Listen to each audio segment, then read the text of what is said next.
Ladies and gentlemen, welcome to another installment, another Zoom cast. And I'm joined here, as always, by the legendary Jessica Midkiff. Jess, how you doing? Pretty good. How you doing, Alan? I'm doing good. Hey, I'm excited about this episode, this Zoom cast. We're going to talk about the buyers, and as we detail in the book in chapter 5, and it's going to be really an interesting conversation. Yeah, I'm excited. I'm pretty excited and pumped to bring on some awesome people. So who do we have today? Well, we have the famous Sarah Godoy and the epic Ryan Dalton. Let's bring them both in here and we'll get a better introduction. Bring them on in. Where are they at? Come on in. There's Sarah right there, and there's Ryan popping in from all over the country. Sarah, you are in North Carolina. Raleigh, is it Raleigh right now? Durham area. Isn't Raleigh Durham like that's the same kind of thing, or are those two different areas? They're different areas. They're in the same area, but pretty different. Yeah. Yeah. And Ryan Dalton just recently moved and went back home to Tennessee. Is it Nashville area? Is that where you're at? It's Memphis, Tennessee. Memphis. Yeah, pretty close. Memphis in May. Have you ever been to Memphis in May? Absolutely. I went every year growing up. I'm sure you did. My brother-in-law stumbled onto it recently, a year or two ago, last time they did it, and just went crazy with all the barbecue they were serving. Killer barbecue, man, doesn't get better. There's Memphis barbecue, and everywhere else is an imitation. Yeah. Oh, whoa. So it's just Pretty bold. Those are big words. Well, Gotta go to Tennessee for some barbecue now. yeah. Come on. Well, let's catch us all up. So, as you all know, we recently completed, it's literally completed as of today. I'm getting the final version back from the editor, a book called Men Fight for Me. And where the title came from, Jess was on a panel discussion a few years ago, along with Rachel Thomas and Kim Biddle and a few others that you would know, Sarah. And in the middle of Rachel's story, she said, I could no longer fight for myself. I needed someone to fight for me. And that sort of impacted me. Like, I'm in the audience, like, I'll fight for you and you and you and all the other people that need, like you're in a place, you're stuck, you can't get out, don't know how to get out, and you need someone to fight for you. And it kind of inspired me to keep moving down this road, this path. And then later on in the process, when we continue to identify the target audience as the male audience, because men are the biggest part of the problem. And so our book consultant said, well, put the word men in the title, because when they search for the titles of books, it'll show up places, and the target audience is men. So that's how we came up with that. And you guys both were incredibly generous with your contributions. Sarah, when the writing process got started, you were my initial first go-to. Sarah, does this make any sense? Help me fix this. Like, it was important to me that you would help massage it a little so that it was the right thing. And then you introduced me to Ryan along the way, and Ryan had an incredible perspective as well. And you guys were both really, really helpful. I mean, not just a little bit, really helpful. So let me give a little bit of the formal introduction here. I just have some stuff, and you guys can add to it. So Sarah, your first introduction was Saving Innocence. You were an actual intern for Saving Innocence while you're in your MSW program. Is that right? That's true. In 2014, I was the first kind of cohort of interns Saving Innocence had ever had. AKA guinea pig. Sorry about that. Yeah, I know. And then for a while, and I don't know if you still operate in this function as a research associate at UCLA's. Mm-hmm. You're still considered that. Doing a lot of research on behalf of UCLA on this topic and this population. Good. Yeah. And you're currently enrolled in a PhD program in North Carolina, PhD for social work. Yes. And my area of focus is still sex trafficking. So I'm still researching sex trafficking, and I've been a researcher in this field since 2015. Wow. You're going to run out of degrees here pretty soon. And somewhere I know. Yeah. Too kind. Thank you both. And Sarah, at one point, somewhere in there, you were somehow nominated or identified or something in the top 100 human trafficking experts in the country, or what was that? Remind me what that was. It was interesting, actually. And very ironically, I was on boarding a flight to go to Texas to speak at the same event as Ryan. That's where we actually met in 2017. We were speaking at ACE's International Security Conference, and it was the first time they'd had a human trafficking panel.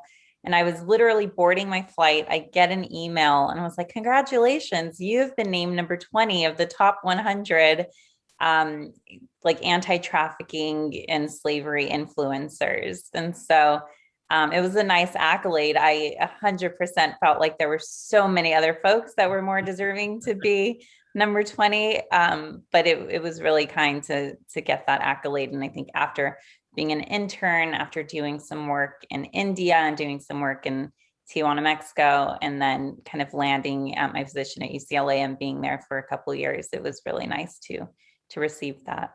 Hey, take it. I mean, it wasn't like it was number 78 or something, and number 20. I mean, that's strong. Yeah. Okay, Ryan, I've got some things that you've sent me on part of your bio. Former special agent in the U.S. Department of State.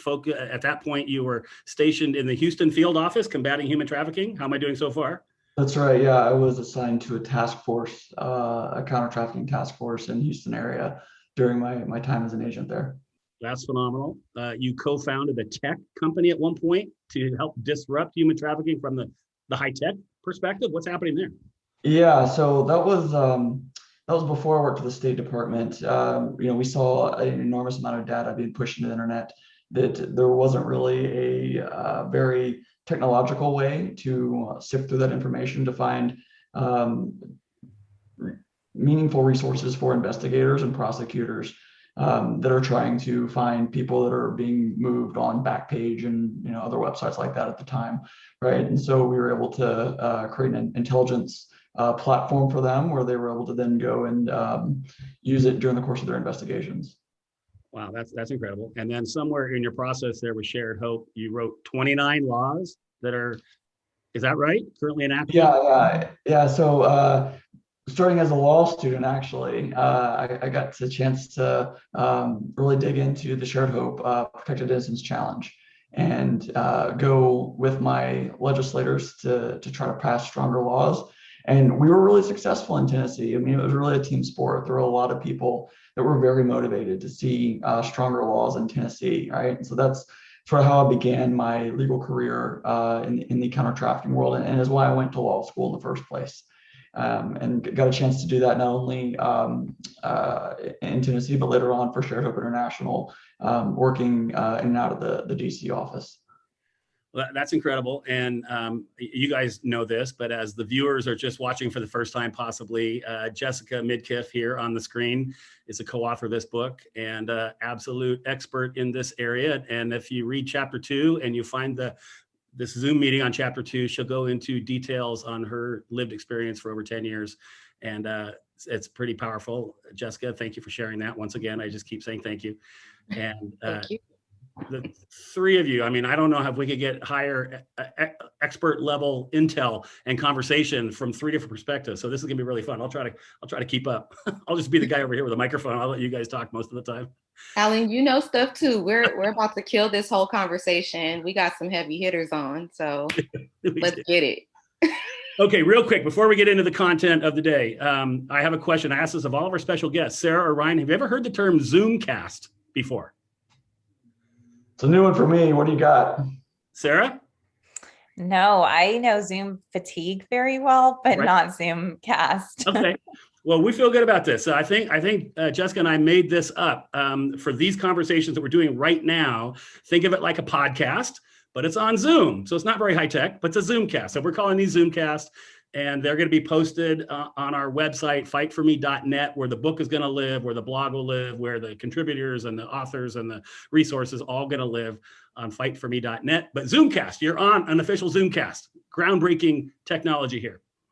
Okay, I'm gonna start off with a quote. Before every chapter in the book, we pull off a quote that seems applicable to that particular chapter, oftentimes from a historical figure or somebody else that's influential. And I'm going to read the quote. I'm going to get your reactions. I don't know if you've seen this quote. I don't know if it was in an earlier version of the book that you may have seen, but Henry David Thoreau said this. It's pretty deep. There are 1,000 hacking at the branches of evil to one who's striking at the root. There are 1,000 hacking at the branches of evil to one. He's laying out a ratio, a percentage, 1,000 to 1 of the people that are hacking at the branches as opposed to the one that's hacking at the root. Now, okay, the floor is open for a moment. Why would we put that quote in front of a chapter on the buyers, talking about the root or the branches? What comes to your mind when you hear that quote? What do you think, Sarah? I think this is something that folks in the anti-trafficking fields talk about, but I don't think we talk about often enough, is that sex buyers really do drive this industry, whether it be commercial sex or sex trafficking.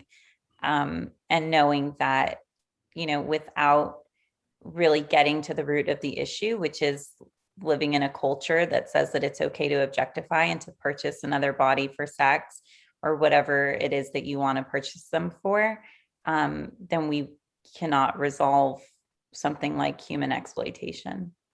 Yeah. Ryan, what comes to your mind when you hear that quote? I think there's a lot of really meaningful work being done on the enforcement side, but this is something that's not going to be ultimately, you're not going to arrest your way out of this problem. I mean, arrests need to happen and people need to be brought to justice, right? There needs to be meaningful buyer penalties in our laws that actually reflect the reality of the crime. But something's got to change at the cultural level first. Guys have to confront, frankly, other guys and change the way that they think about the behaviors and the patterns that they have in their lives that cause them to make those choices that are so destructive, right? And until that changes, you're just hacking at the branches. Yeah. How about you, Jess? Anything come to mind when you hear that quote? I mean, we got some really great answers already, but 1,000 to 1, I mean, just look, it's the odds. And even looking at it from the position of the child, that one child going up against 1,000 horrible people. And I know that's a little exaggerated, but just showing like the one versus the many, or the one organization versus the many. It's a tough battle. I just see it as it's a battle, but we'll win the war. There you go. Yeah. When I hear that quote, I have this picture of somebody in their front yard who's trying to get rid of the tree that's in their front yard, for whatever reason, taking the tree out. And you think, if you've ever done that, if you've ever taken a tree out of your yard or somebody's yard, and you've seen somebody do it, they're not hacking at the branches in order to get rid of the tree. You go down to the root and you chop away at the root. You kill the root. We had a tree in our front yard one time in a windstorm fall over, big tree. And we looked inside and the root was all, the root system was all kind of diseased and decayed, and it fell apart. It was weakened at the root. And that's what caused the whole tree to fall apart. And so when we're talking about this topic of the buyers, and by the way, we've organized the book in 3 sections. The first section is called Setting the Stage. And you got Jessica sharing her story and Rachel sharing her story and a little bit of input from me coming into this work. And then section 3 is Conclusions and Solutions. And we explore different opportunities and possibilities to help this go away. And then right in the middle of the book, the meat of the book, I call it the big 3. And I have a chapter on the traffickers, on the victims, and the buyers. And so of those 3, all 3 are important facets, but the root of this problem appears to be the buyers. If there were no buyers, this crisis wouldn't be here. Supply and demand. If everybody quit buying cell phones, nobody would be making cell phones anymore. Supply and demand. So that sets the stage a little bit here. Okay, 30,000 foot view. Who's buying sex?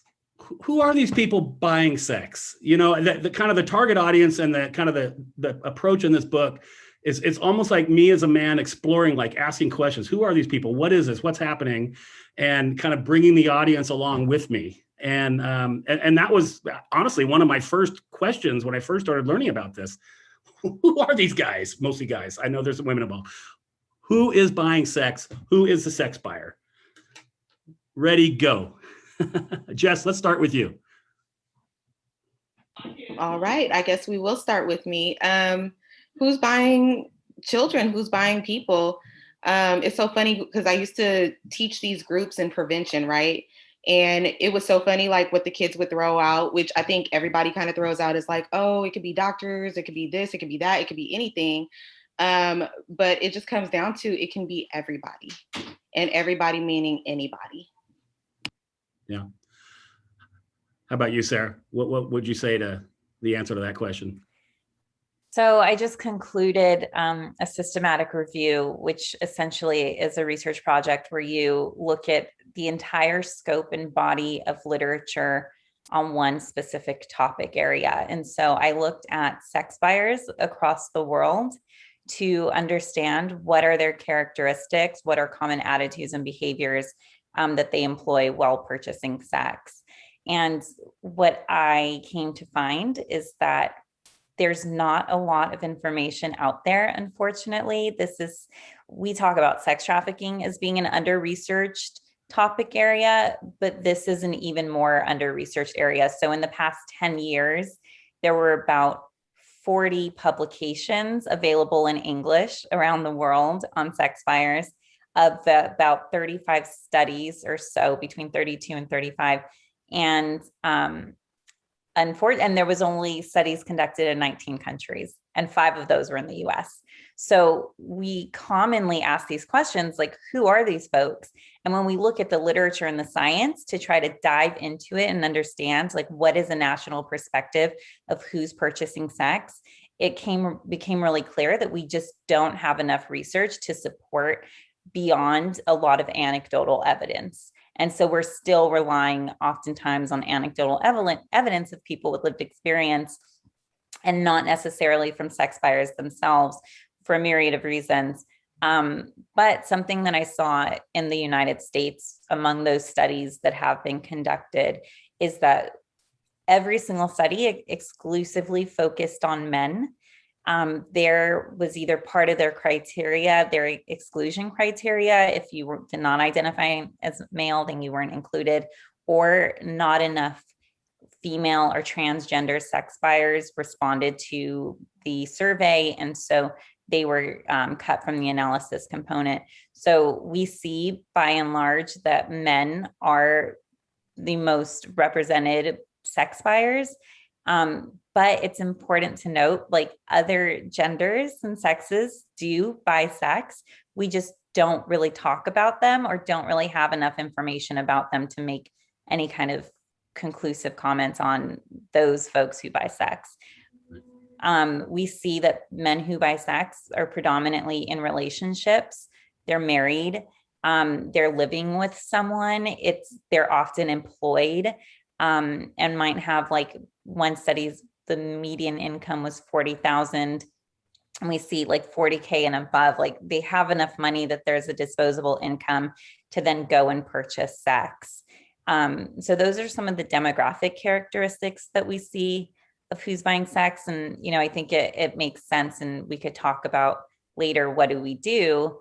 But I think knowing that these folks are not socially isolated, and they do have community, and they are in relationships, is an important point for intervention. Well, that's great. That's great. Ryan, what comes to your mind from your law enforcement background and all of your experiences? Who are these guys? What's going on? I was hoping that you would call me before Sarah, and her data-driven approach is so strong. Of course, she has a data-driven answer. So mine's anecdotal. I'm not going to have the stronger research. Systematic review, I think, is the term that you use, Sarah. So my experiences come from one, knowing a lot of people on task forces as a lawyer, and then working on buyer penalties and buyer reforms at the state and federal level, and then also as an agent that was involved in the task force, like I described earlier, that investigated human trafficking offenses, right? My experience is, it really matches what Sarah said, that the guys, and generally it is predominantly men. In my career, I have not come across a female buyer. That doesn't mean, of course, they don't exist, because of course that they do. But there is more emphasis on enforcement for men, and therefore they get caught more, in my experience. But I see that they're a cross-section of society. So whatever the demographics of any city that there's an enforcement effort going on in, you look at the people post-arrests, and there's a cross-section socioeconomically, ethnically, that are caught. And especially when you see those articles, you see people's photos that are posted up, right? And it really attests to the reality that this is something that, when people are unfamiliar with this topic, They think about crime, they think about it somewhere else, they sort of might create what this would look like in their head. And generally there's a mismatch. I think that it looks different than how you might have it in your head. It's more, for lack of a better word, more normal, right? Like someone that could be your neighbor or someone that that you know, right? And I've experienced that in my life where a family member was caught in one of these stings. And it in some ways was surprising, in some ways it shouldn't be surprising, right? Because it could be the person next door. Can Hey. I, I think, Oh, go thank ahead. you. Go, I'd Sarah. love to add on to you guys, or Ellen, did I cut you off? No, go. No. If anyone cut anybody off, it was me cutting you off. Go. Okay. No, because like both of you, like I love the information that you guys presented, because I think people they don't look at it as like these are folks that are coming from like affluent backgrounds, that are in relationships, have families, so on and so forth. I know a lot of people say like, oh, of course there are those that purchase that come from the affluent backgrounds, but it's almost kind of like with the exploiter that kind of usually starts from picking in their own backyard. The buyers also kind of do the same thing too. So I think like those that are kind of hitting below the poverty line, for lack of better words, they're a bit more hidden in certain instances on purchasing sex from children and adults that are in the industry, and understanding too that the number of women are heavily under the radar with how they buy. So a lot of times what I've seen over time and the information I've gathered from working with kids and other adults that have been in the industry, I hate to say industry, but being sexually exploited, a lot of times the men usually will bring their wives to actually engage in sexual activities with whomever that they pick up or who they're exploiting. And a lot of times the wives don't like it. And then what I've seen too is, not saying all, but a high number of women, how they kind of engage in the commercial sexual exploitation of others is like they'll go to strip clubs and they'll go ahead and pay for a dance or whatever the case is, and then they set up an appointment after with the male or female that they're looking to purchase for the evening. And so I know like the purchasing kind of looks a little different, or it kind of meshes in with the men, but for a long time we were unable to identify the men, right? Due to like laws from before where they got a slap on the wrist and the kid was picked up and charged. And so now we're seeing a whole bunch of the men, which I do believe wholeheartedly that the majority unfortunately are men. And that kind of has to do with some of the kind of like the bringing up of young men and how they're, introduced to pornography and so on and so forth early on in life. But like women are definitely a good amount, like they're a good part of those buyers. It's just really hard to like find the representation for that, because it's also the double standard too, where it's like this is socially acceptable for men, unfortunately, in our society, but it's not acceptable for women because of like the double standard of your ladies, your femininity, so forth, so on and so forth. And women can be a lot more discreet than women. I think that's my personal opinion on the end, but just kind of like kind of adding into what you guys said, because like that's a huge part that went unseen for a really, really long time, of just like the background and how everything kind of looked, and you guys hit it like nail on the head. So thanks. I'm glad you said all of that, Jessica. It reminds me of two things. One, Nevada brothels, the only place where it's legal to buy sex in the US. It was illegal. I mean, women weren't allowed to go without they weren't allowed to go forever, and then they're now allowed to go, but I think they still need to be accompanied by a man to go and purchase sex. And so even how like culturally how it was not acceptable, like in the one place where it's legal to buy sex in this entire country, and there were still stipulations that forbade women from going. And then the second part, it really reminds me of the quote where it's like, everyone knows a woman who's been raped, but no one knows a rapist. Right. And it's really in that same vein of like these folks who purchase sex. It's estimated, worldwide that between like 10 and 20% of male populations will purchase sex. And people who purchase sex are most likely going to be from their own country purchasing sex, although we do have sex tourism. And I've witnessed people crossing the US-Mexico border to go and purchase sex as well, American men. Yeah. but yeah, and Ryan said this, like they're from our society, they're part of our communities. And I think you both mentioned that, and it's absolutely true. Thank you. Yeah, I know, because we know that it's unfortunately still socially acceptable to purchase a human being or exploit a human being to whatever extent.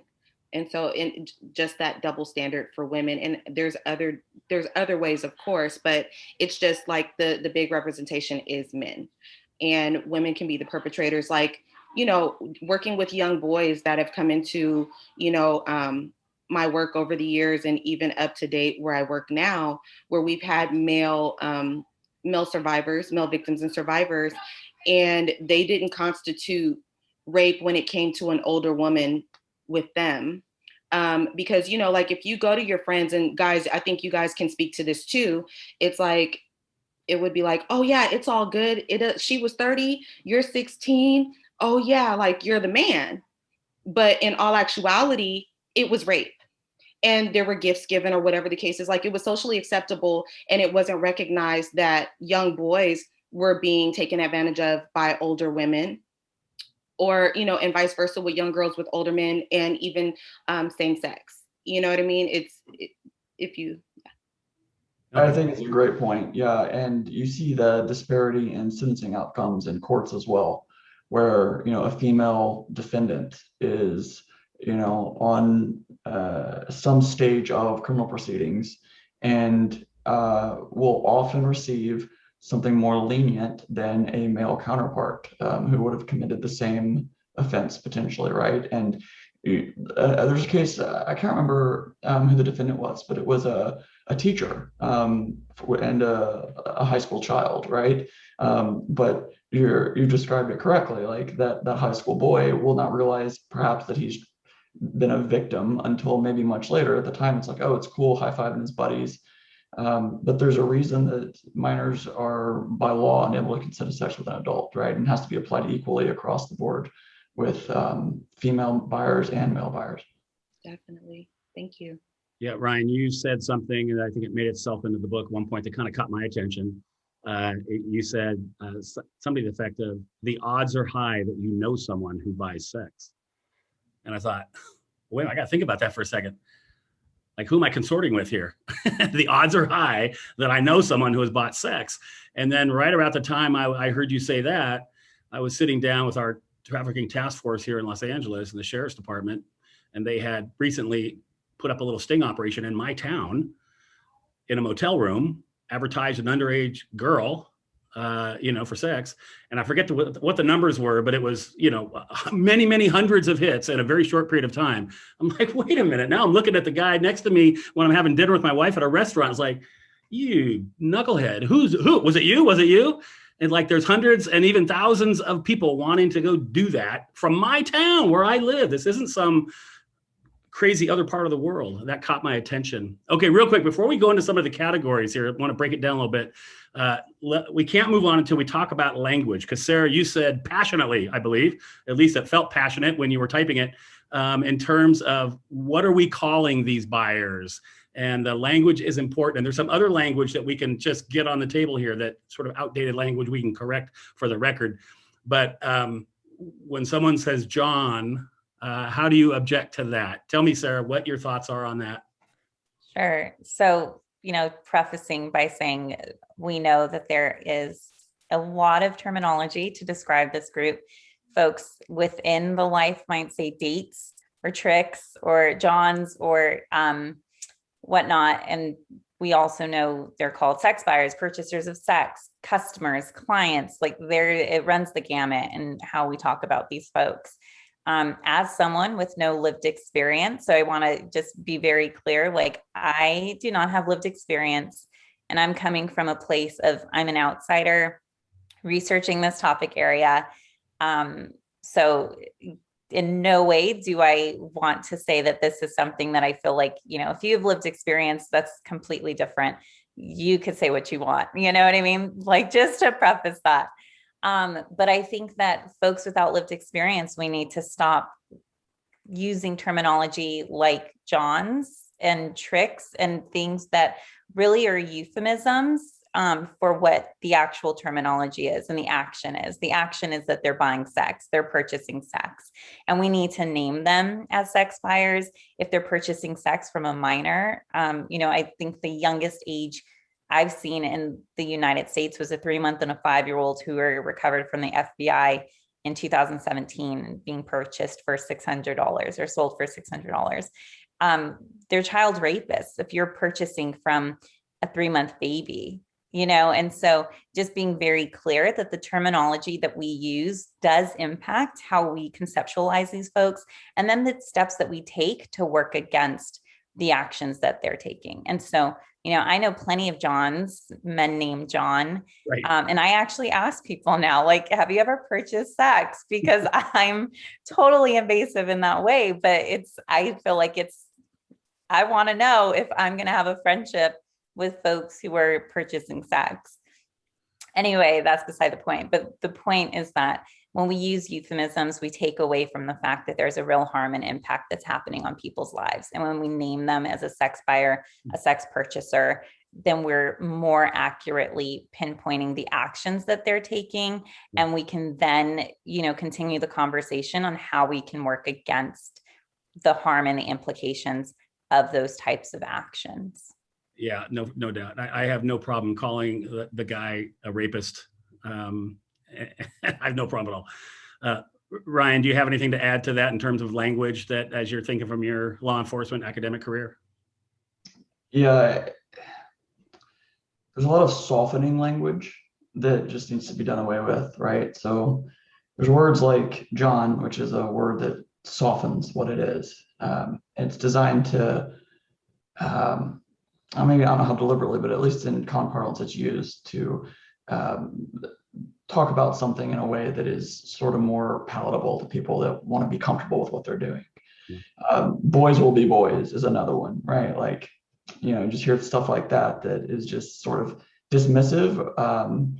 And I think like ultimately kind of like hurtful and patronizing to people that have like actual trauma from people that did that, right? Like that's a term that diminishes the trauma that other people have experienced. And so when I was a federal agent, we did a lot of cases and that focused on this on the task force. And I would have other guys that would begin talking about the demand side of the problem, right? And how that's factoring into the investigation. And that word would come up. People would say, okay, well, the Johns did this, or the Johns.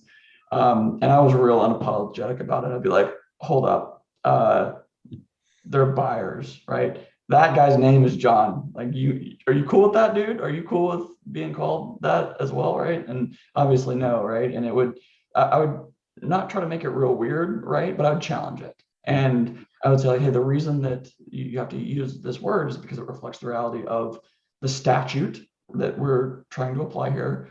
And the reality of the offense and the crime, right? We don't want to soften it. We don't want to be in the habit of that in law enforcement either. Yeah. Jessica, I think I'm curious. there's another. Go ahead, sir. Oh, I just want to say hobbyist is another term that people who buy sex buyers themselves will employ. And they'll say like, I'm a hobbyist, or here's like a website for hobbyists and like review boards. And, the term hobby, I mean, there's so much, we could talk about that all day, but just the fact that it's distilled down to a hobby, purchasing sex is just my hobby. I've never heard that before. That's crazy. Jessica, what does your experience and perspective have to say about language that we're talking about?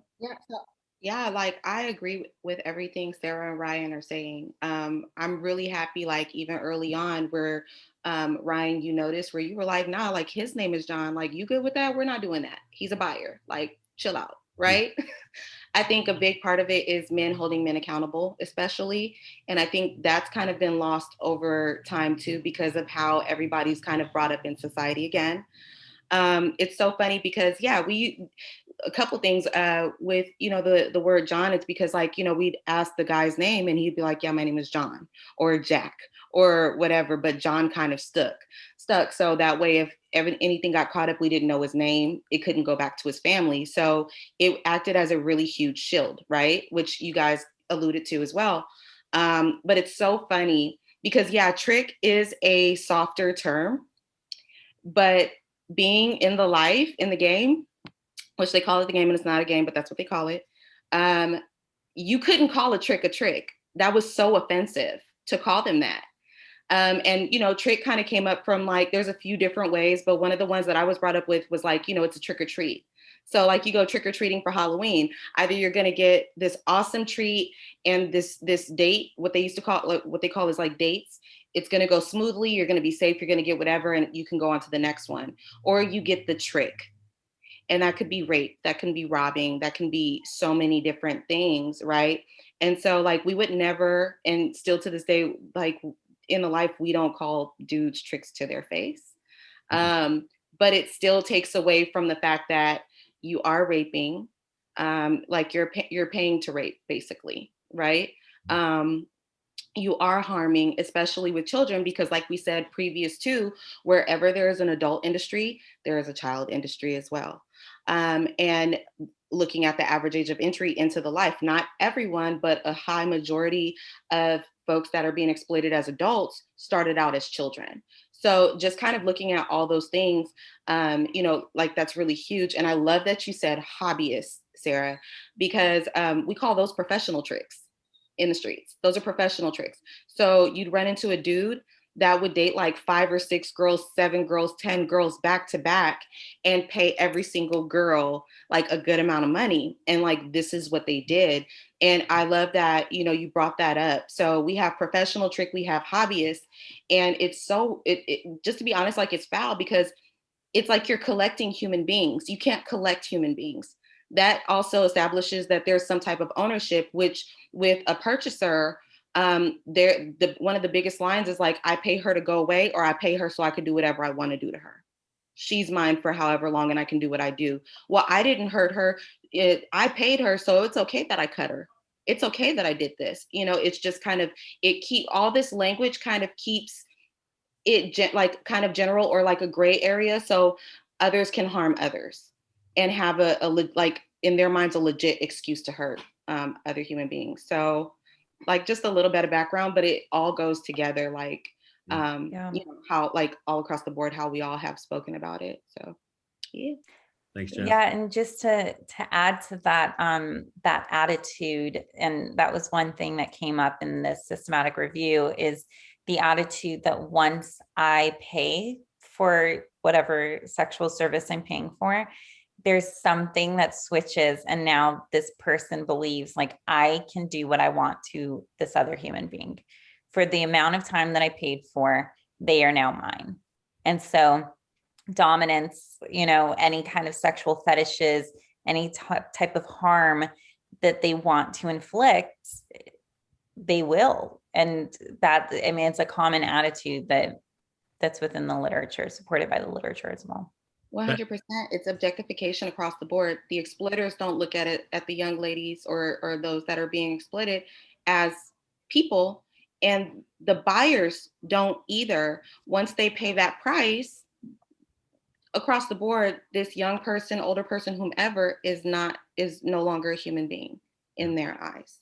So that's a great segue to early in this process. I had lunch with Michelle Talley, who Sarah and Jessica know very well. She formerly on the board of directors for Saving Innocence, and all-star social work professor at UCLA. And we were having this conversation, and we were talking about the buyers.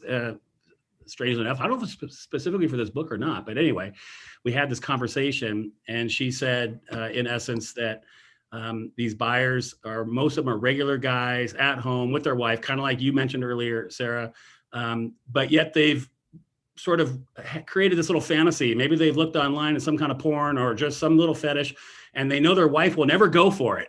And so that leap pushed them out into space where they're going to buy sex from another person. And she said this really interesting word within a sentence. She said, someone they can have power over. And I thought, whoa, that's kind of interesting. And you guys are just talking to it right now. Someone that you can have power over because you feel entitled, because you paid for something. It's the product that you bought, and you can do whatever you want with it. I'm curious, does that word bring any images or thoughts? Power over somebody else? What comes to you guys' mind?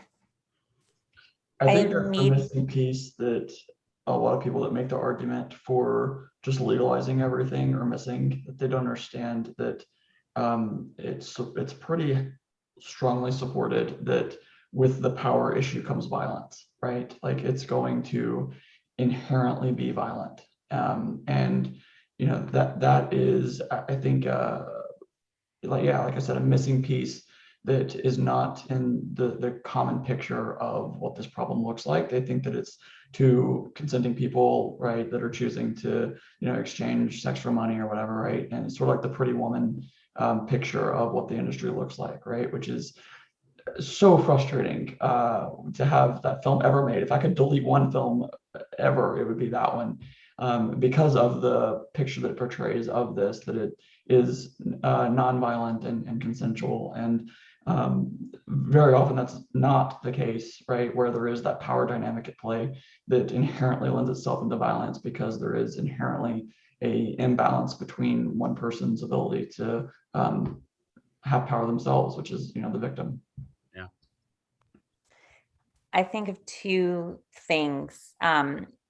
One, the ways in which girls and youth of color in particular are overrepresented in those who are being bought and sold for sex, and the racial dynamics that are happening there, where, you're having in the US predominantly white folks, men who are purchasing sex from youth of color, and playing out racial fantasies also. That power dynamic, it's this intersection of discrimination and isms that we see. I also think about with the violence. So many years ago in undergrad, I did the precursor to my senior thesis on Nevada brothels. And I was fortunate enough to interview someone who worked inside of a brothel. And she described what it was like to live in a brothel for weeks at a time, not being able to leave unless you were getting a STI test, and the violence that occurred within it. And she said, every single room in those brothels has an emergency button that you can press and it'll go straight to law enforcement. And she said, but everyone knows that the moment you press it, if law enforcement comes, you're probably going to get fired because you're supposed to handle it on your own. And if you can't handle it, unless you're on the verge of death, you do not press that button, because we don't want law enforcement like buzzing around here. We don't want a bad reputation as the brothel that always has law enforcement come, because then sex buyers aren't going to come. And so, knowing that the violence is so inherent, the dominance is part of it, and that the folks who are selling sex, they're responsible for their own safety. And if they can't, what does that mean? It's so incredibly problematic, especially and even in the only place in the whole country where it's legal and there's supposed to be safety and protection. And so if we look at that as a microcosm, we could see pretty clearly that just because something is legal doesn't mean that it's any better, any safer, and people are any more protected. Yeah. Jessica, give us a last word on this power dynamic that maybe you had experienced and understood. Oh, I mean, in every part, it's like you're always going to be at the bottom of the totem pole. You're the least to matter, but you're the one like keeping the whole thing going, right? I worked in in another program and worked with a young lady that actually a lot of her exploitation took place in the brothels, one of the very popular ones. And even her just kind of like noting the violence, and then the main guy that was there just like even promoting it. It kind of happened on his word almost, and she wasn't even compensated, which, I mean, compensation never gives anyone the right to do anything to you, period. But just like experiencing that and her feeling as though she didn't have a voice. And even when I was in the life, not feeling as though I had a voice. Yeah, I was sassy. I had a lot to say, but in certain instances. And so it's kind of like, that you're on the bottom of the totem pole, so you tend to keep your mouth shut. And just like, it ties in where there's like a high level of like worthlessness, and like despair, and even whether people say it or not, there's a lot of that. And so just remembering, like, knowing that you have no power over your life. And even if a guy says, yeah, well, I'm paying you, it's kind of like, I'm paying you because you're paying me, and we're doing this because I have to, for whatever the reason is. I don't want to sleep with you. I don't want to do these things. The exploiter has his own way of doing things. It's just always remembering the person that is exploited, regardless if they have a smile on their face, or they seem to be really happy and friendly. That's a part of the force and a part of being at the bottom of the totem pole. You have to do whatever is like told of you to do. So I guess that's Just where I'm at. in the book, you're quoted as saying most, if not all, purchasers think that the victims they are purchasing is not human. I underline these words, not human, but merely a thing to purchase, abuse, and discard. And I thought those are some really powerful words, explosive imagery, unhuman, not human, subhuman, a thing to be purchased, abuse, and discard. Yeah. But that's exactly what it is. We're not human. Women alone in society have a hard time being able to push what they need to push and be taken seriously.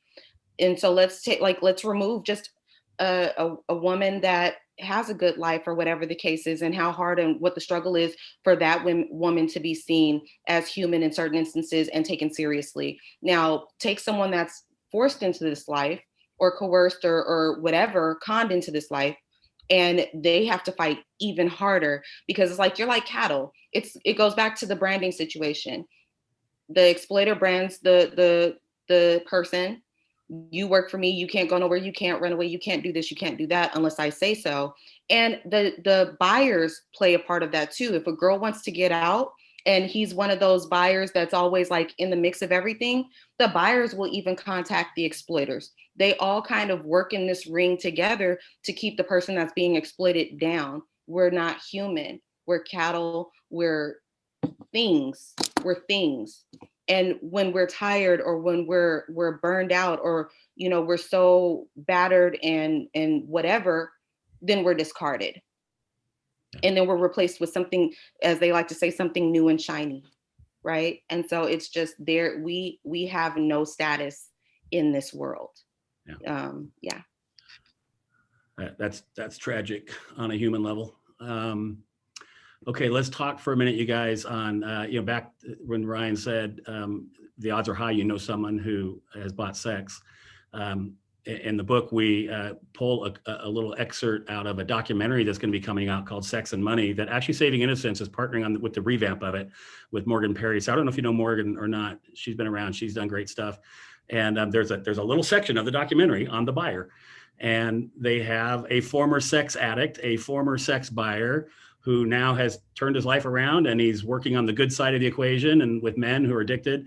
But he's a pastor of a church, and he tells his story. He's on his way to lead Christmas Eve service, and he picks up a girl on the side of the road who looks like she needed a ride. And next thing you know, he's buying sex from her on the way to church with the money that he was going to put in the offering plate. And it's like, okay, wow. And I thought it would be interesting if, just from each of your perspectives, not a long explanation of the person, but what are some of the kind of people that you have encountered? Like, okay, they've got a pastor, actual people, law enforcement, okay, the neighbor next door, whatever. Let's paint a picture, a mosaic of the kinds of people that are out there buying sex, because I think a lot of people might be, if they're not listening to this Zoomcast, they might think the sex buyer is the kind of the grungy guy with a trench coat on under the bridge. Like, okay, maybe not. Who are these people from that point of view? So we got pastor. What are some of the other real life encounters that we know of, either personally or we studied about? Popcorn, just whoever. Celebrities, politicians, unfortunately, some law enforcement, doctors, teachers. Y'all can cut me off anytime. I can go forever. Sarah, what has shown up in your studies? You just concluded this major study. You must have kind of encountered this idea in there. Yeah, married men for sure. Men in relationships, men with children, with families, like connected to their society. Definitely not like socially isolated. Some studies have found like some men have more like higher backgrounds in like criminal histories, and some studies found that they don't. I mean, they run the gamut, it could be anybody, and it is anybody. Yeah. I was doing some preliminary research and I had to stop because I was in the red light district and men were telling me like they knew that I wasn't selling sex, but that encouraged people more to kind of be friendly to me and see if I would. And I had to stop because people were telling me that they wanted to buy sex from me.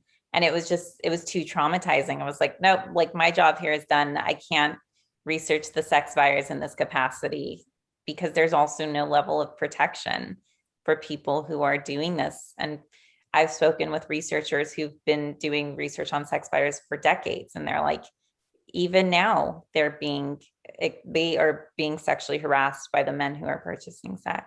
It's just no boundaries at all there. Ryan, in your travels, what are the kinds of people that you have seen buying sex?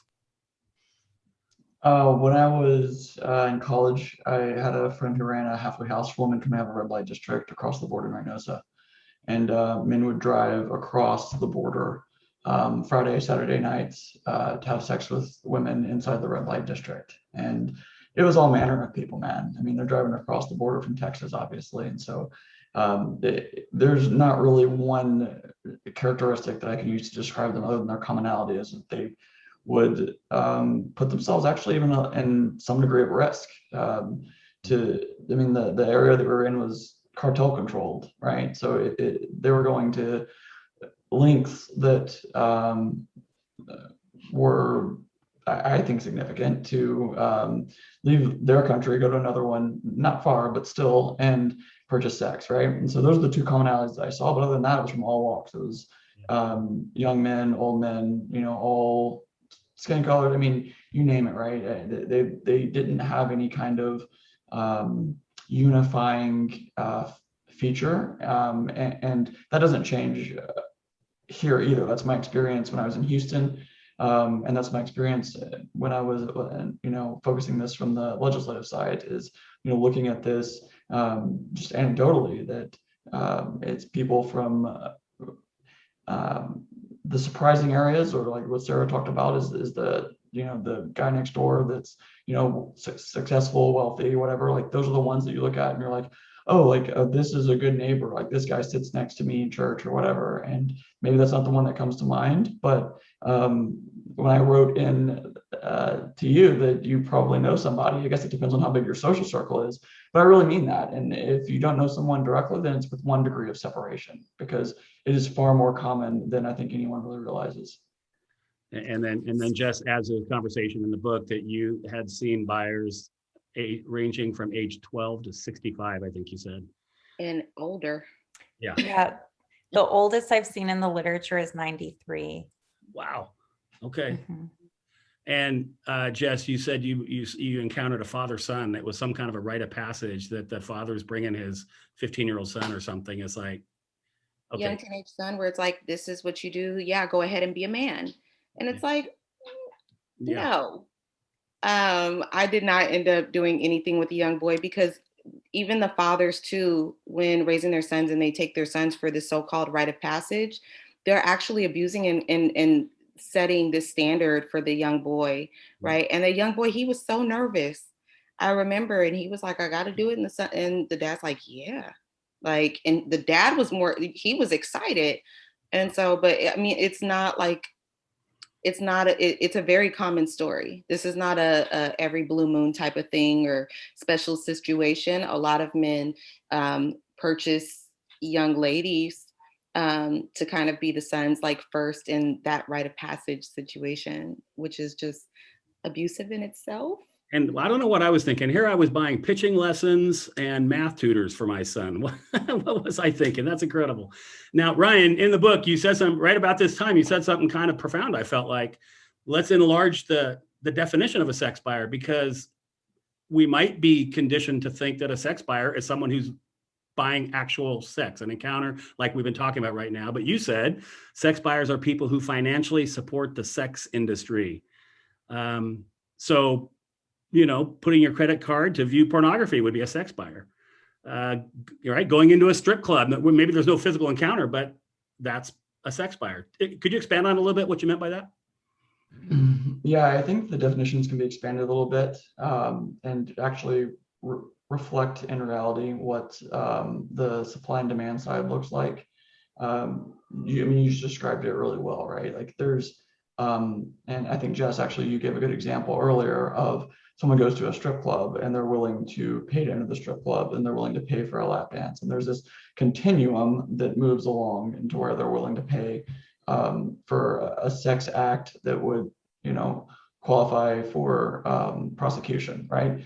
Those other acts before that, admittance into the strip club, the lap, whatever, like depending on state law, I don't know, it may not be unlawful. But then you move into an unlawful act, right? And all along that continuum, you're still supporting the commercial sex industry. And it's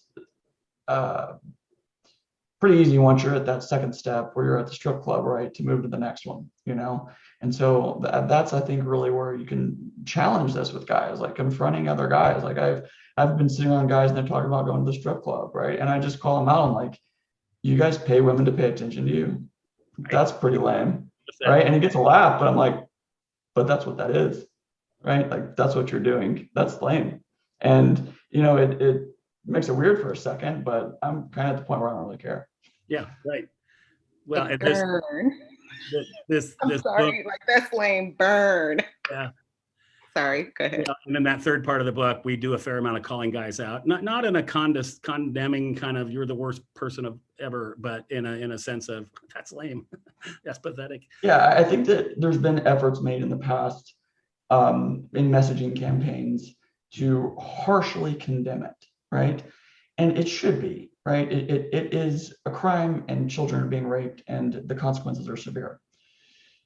In messaging guys to guys, I think the more persuasive approach is to not take a route, in my experience, is to not take the route of like, oh, I'm better than you, like you're a criminal, right? But more be like, hey man, like that's not cool. Like why are you doing that? Like why, have you thought through this? Have you thought through the consequences of this? Like that's just kind of lame. I don't think that you're becoming the person that you want to be, right? That, in my experience, is way more persuasive. Yeah, you're better than this. We're better than this, guys. Throw us all in the same category. Can I ask? Go ahead. So it's safe to say, I'm just saying, like it's a guy thing, because me and Sarah are not men. You and Ryan are. So, but it's safe to say too, like, how Ryan, you were saying, like, it's not to like put you down or make it seem like I'm better than you, but it's that thing where it's like men have a tendency to follow other men, kind of like there's like a leader of the pack or a couple that are kind of like the alpha. And so it's like, if you're kind of leading, or not, I don't know, maybe the right words, but leading, or you're setting an example the right way. And it's cool where you're like, nah, I don't purchase females. Like, I'm too sexy. I'm not about to be, whatever it may be. Like more men are like more inclined to like follow that's those steps. Like, well, yeah, I did buy a chick before, but no, I'm not going to do it. Like, where it's kind of like, I don't know how to say it, but you get what I'm saying? Like you're getting other guys to follow suit and not be a part of like victimization, whether they believe it's victimization or not. Right. It's like, it's easier for guys to have other guys follow them. Right. Yeah, I think you described it really well. I think that's a good model for the way that guys can communicate with each other about it, right? Where they're just advancing the idea that one, people have dignity, and two, the reason it's not cool to do that is because people have dignity, right? And you're degrading their dignity in doing that. And I also appeal to their work ethic because guys, that like hits home with them. I'd be like, man, you want to take shortcuts in life? Like you want to take shortcuts and like pay for something like this instead of like work on yourself, like dress better, like go like lose 10 pounds, what like if you want the attention of a woman, like don't pay for it, like there's a better life that you can have than taking shortcuts and hurting people and degrading their dignity. Yeah. Thank you. Just one or two more thoughts here. I'm curious if you guys have any thoughts on the balance between the typical buyer or buyers, the balance of their need for intimacy or their need for a physical encounter, sex, get their fix. There's sort of two in this conversation, in this book, different people. Ryan, you did talk about the need for intimacy. Morgan, who I mentioned earlier, talked about in their studies, they weren't isolated men. They had families and wives and all those kinds of things like Sarah mentioned. They just wanted to go after their pleasure, a little more, less emotional and more physical. Do you guys have any thoughts on the balance between the emotional and the physical that shows up in a lot of these guys? Jessica, you're smiling. It's a rabbit hole. You're going down that rabbit hole. Go ahead. Okay. Yeah, so I'll jump in. I respect Morgan's perspective. She talked about entitlement and narcissism being the things that she saw as the driving factors. I agree. I think that that's true. I also think there's a difference between being alone and being lonely. The men that I've seen that are sex buyers might be married. I've seen the buyers that are married and they're still lonely, right? You can have people around you and still be lonely and still be isolated. It's a chicken or the egg question, right? Like, are they lonely because of the narcissism and because of the entitlement that's driven people away from them, and therefore they don't have intimacy, and therefore they look at it in places where they think that they can just, pay for someone, right? Maybe, like, I'm not a psychologist. I don't have any like rich answers here. That's someone that's far more qualified to talk about the mindset of the buyer. I'm speaking anecdotally in my experience and the men that I've talked to that buy sex. But I also think that there is a fairly fair point that some people just sort of obey every impulse that they have, and they have impulses for pleasure. And I'm not convinced that those impulses would still be there if they had proper intimacy outlets in their lives, but it's just a hypothesis. Yeah. Sarah, what we see, in research, I mean, it runs the gamut. Like there are men who are saying, yes, I'm looking for intimacy, and that's why I'm cultivating these ongoing relationships with people that they can buy sex with, or they're not looking for an emotional connection, they're just looking for sex, or they have one study found that the men who bought sex had the lowest levels of impulse control out of all men that were surveyed in the study. And there was about more than 5,000 US men surveyed. And it was the sex buyers with the lowest levels of being able to control their impulses. And so I think it's, as we've circled to a couple times, like there's no one key demographic of who these folks are. It does run the gamut. People purchase sex for different reasons. One thing that I want to note, which we haven't hit on just yet, is that we've seen in the research and the literature that most sex buyers are likely only going to buy sex once in their lifetime, or very few times in their lifetime. But oftentimes it's sex buyers who are perpetually buying sex. So like high frequency or low frequency. So maybe like 10 times in a year, or maybe even more than that are driving this market also. But oftentimes men who are purchasing sex, they might do it when they're like this 18 to 24 age range, kind of exploring, testing out. Maybe they go to a strip club and then they purchase some kind of commercial sex act or something in that way. But we see that, most men who do purchase sex around the world, it might only be a one-time thing. And then you have those folks who, like I said, cultivate these relationships with people who are selling sex, and they might be their frequent buyers. That's helpful. Jess, we can't end this little section without hearing a word from you. What's the balance of intimacy and physical need? How would you speak to that you have experienced? Yeah, I think some of it, really, a lot of it goes hand in hand. And I mean, I've come in contact with those that were looking for the intimacy. And I think too, like asking the buyers, what does intimacy look like to them? Because I've come across where a lot of people think that sex is intimacy, or sexual acts are intimacy. So it's like kind of delving a little deeper into that. But I mean, I've mentioned in the book, there was a man that I ended up having a date with and what that kind of looked like. And it was, to sum it up, was he was missing his wife that passed away.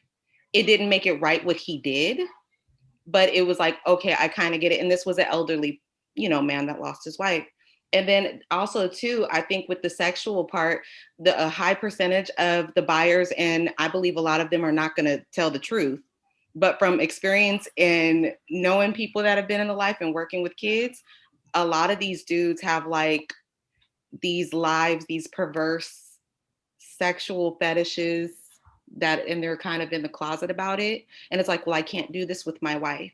Or, hey, if me and my homeboys go out and buy girls, I can't do, like, show them this is what I'm into. And I'm not going to go into detail about what some of those things, which are really deep. But I think a high part of it is a sexual need, some type of, like, Sarah was saying, that instant, with generally like the instant gratification. They're looking for the gratification. They have poor impulse control. And then I think there are some, even though it's not healthy, are actually looking for someone to be intimate with them for different reasons, whether it is being, like you said, alone versus lonely, Ryan, and like other factors. So we have the stats, and I think it's like a great base, but there's so much more to like unpack and really dig into. And regardless whether someone is looking for the intimacy versus the sex versus the impulse, it's all still really harmful, whether they know it or not. So, yeah. That's great. I have two more quick things here, and then we can wrap it up. My question is, and we've done this on several of our Zoom casts with other special guests, slightly different question, but here's our question. If we had the technology somehow or other, whether it was a mass text or email, somehow push a button, and you could send a brief message to all the buyers, what would you want to tell them? Like, what don't they know? What would you say? In kind of 140 characters or less. You could do more than that. But what's a brief message that you'd want to send to all buyers, if you could? Who wants to go first? Ryan? Oh, Jessica. Let's go. No, not Jessica. Mine is going to be short. Okay. I think I'll dig in. I think questions are really powerful. Questions have a lingering effect. Everyone's probably has a question that they've been asked that's stuck with them for a long time, right? The people that ask questions in history, Socrates, Jesus, right? Like, asked questions that were sort of like went to pierce the soul of a person. And I think that I would ask a question. I would just ask, is buying sex something that you would do? Or let's see, how do I phrase it? Are you becoming the person that you want to become when you buy sex? And that, I think, would stick. That's deep. And maybe have a good outcome. Deep thought. Sarah, what are you gonna come right behind Ryan with what? What are you gonna ask? What are you gonna say to them? What don't they know? What are you gonna say? It's hard to just give a one-liner. I don't know exactly what I would say, but I would want it to be based in empathy and something that is person-centered, and like a reminder that the people you think aren't harming are human beings who are likely going to have resultant trauma from this instance. And like, I think just reminding people that what we do to others can be incredibly harmful. Yeah. You're hurting this other person. You haven't thought about it. You think that you can do whatever you want, but you're actually hurting them. That might change. Yeah. Okay, Jess, bring us home with that. What do you want to tell all those buyers? I'm just saying, like, we got some folks on here that are like deep. I'm not joking. I'm being serious. Like, yes, I love knowing awesome people that understand. It makes me feel happy. I just want to say, going back to like how we're not seen as human, we're seen as just whatever. I really want anybody that's buying sex or a sexual favor, sexual act from another human being, child or adult, is I want you to think about your most favorite person in the world. It could be male or female. That person that you would give your life for, that person that you would love to the end of time, that I don't care if, the person I'm talking to is a narcissist. Even narcissists have that one person in their life that has like made a difference. And I want them to think really, really, really, really hard about that person that they love so much and they would sacrifice so much, and think about them being exploited, them being bought and sold, them being beaten, them being raped, them being mistreated in every sense that you could think of. And really just when you think about that, maybe the next time you come in contact with someone before you purchase what they like to say service, think about that person that really means the world to you. And would you want someone doing that to them? So don't do it to the person you're going to buy. That's well said. I mean, that's some of my still major motivation for being in this work. And it certainly caught my attention early on. It's like, okay, I have 2 kids, I have a son and a daughter. Like, I can't imagine anything worse actually than that happening. Okay. Final parting thought here. Why is this book important? And when I mean that, really what I'm saying is this conversation targeted to men. Why is this important? Sarah, you were involved early on and did quite a bit. You helped it get from scratching on a piece of paper to something that was passable. And then we continued to morph it for a long time. Sarah, so you know quite a bit about this. Why is this important? Why did you help? Why did you sign on? You gave so much time. I think I bought you lunch one time or whatever, but you really helped. Tell me why. I think it's important because this book speaks to it speaks to a cultural movement to shift attitudes and behaviors that are harming other people's lives. And I think it's important to take a step back and think about masculinity, what masculinity means, what it is, and how toxic masculinity is really what is driving, like that is the root of what we see, because embedded in toxic masculinity is narcissism, is patriarchy. It's this idea that, I can do this because I'm entitled to purchase someone else because society is not stopping me from really doing this. And so I think it's an important read for men to rethink or reshape potentially what they've already maybe been thinking. And that's like how these norms, these cultural norms are not only impacting others, but themselves. Yeah, that's very well said. Sorry, Ryan, you got to follow Sarah one last time. It's tough. I hate it. That's why I'm going first every time you ask a question. Jess or Sarah is just too much for me. I know. I get it. So Ryan, early on, I sent you a number of questions. I thought I'd get a quote or two from you, and you sent back so much incredible content. You showed up in the book in actually a really big way in a number of places. Tell me why this book is important and this conversation is important. Yeah, I was really honored that you asked. It was really a delight to write some thoughts, and I love the title. I think that you nailed it, right? It's gonna catch people's attention. They're gonna look at it because men want to fight for something. They want purpose, right? Maybe women do too, but I can't speak for women's experiences. Men want that. They want purpose in life. Yeah. They want to fight and win, and that needs to be channeled in productive directions that create justice for people, right? And I think that your book does a great job of showing where there's an enormous amount of opportunity for men to challenge something that is truly worth a cause worth fighting for. I think that there's a lot of things that are thrown at people nowadays that are like, you should fight for this, you should fight for this, you should fight for this. And a lot of those things do have merit, but vulnerable people, children, that does it for me. That is something that across the board, people are not going to argue. Like, that is something meaningful to fight for. And you also lay out some game plan for that, right? Some steps and some knowledge, right, to do that, because you can't be changed by what you don't know. And this is an opportunity, a resource for people to, one, be changed with the knowledge that they have, and then two, to step out and fight for something that will actually create justice in the world for people that need it. Wow, that's awesome. Okay, Jess, you get the final word, as you should. Why is this book important? Dun, dun, dun. I mean, Ellen, you know why it's important. You know. I want to know.